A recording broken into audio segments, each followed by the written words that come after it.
De la philo, de la tech, c'est Philotech. Les Jeux Olympiques et Paralympiques arrivent le 26 juillet de cette année, 2024. Et il y a une question qui semble très fortement préoccuper les autorités publiques. Comment sécuriser au mieux cet événement ?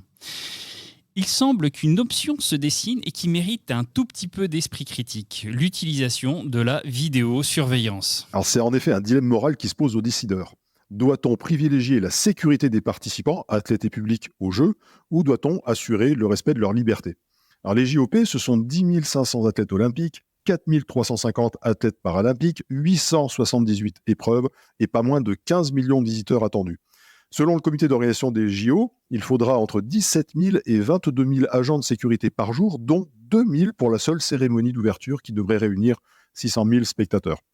Problème de taille, Paris n'est à date sécurisé qu'à 25% des besoins en agents privés. Alors certes, les forces de police et l'armée seront mobilisées, mais ça reste très insuffisant. Du coup, il a fallu trouver une solution palliative et, bien entendu, la vidéosurveillance s'est imposée comme une option de choix.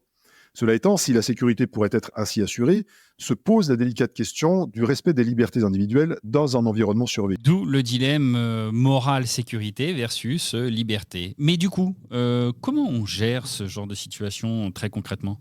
Alors la première des choses, c'est la délibération. Je rappelle ce qui est écrit dans les recommandations sur l'IA de confiance de 2019. Lorsque des tensions entre des principes surviennent, je cite, « des méthodes de délibération responsables devraient être établies pour faire face à ces tensions ». Alors, il existe plusieurs méthodes de délibération, mais l'important, c'est surtout, 1, de reconnaître l'existence d'une tension éthique, 2, de clarifier les valeurs qui sont en conflit, 3, de résoudre rationnellement le ou les conflits, et 4, d'établir un dialogue avec les parties prenantes.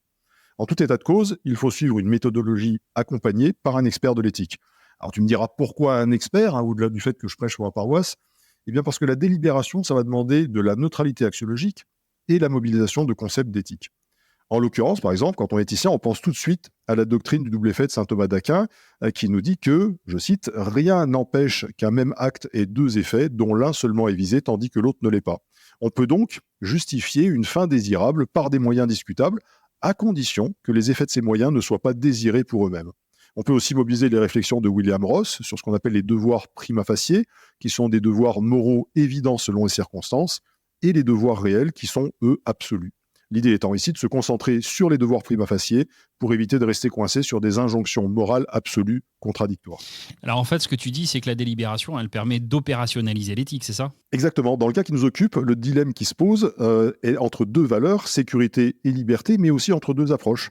La déontologie, qui impose le respect d'un devoir, et le conséquentialisme, qui invite à s'interroger sur les conséquences de cette injonction. Les réflexions de Thomas d'Aquin et de William Ross permettent d'éviter le blocage dû à une application stricte de la déontologie, pour lesquelles il faut respecter deux valeurs, et de l'articuler avec la prise en compte des conséquences de la décision finale. Pour l'heure, avec la loi JO, l'option retenue par les pouvoirs publics, eh bien, c'est une dérogation, je cite, à titre expérimental, jusqu'au 31 décembre 2024, au devoir de liberté. Ce qui leur vaut d'ailleurs les foudres d'Amnesty International et certaines réserves du Conseil d'État. Pas sûr que la délibération et l'esprit critique ont été au centre de cette décision. French Tech, esprit critique pour Tech Éthique. Wow.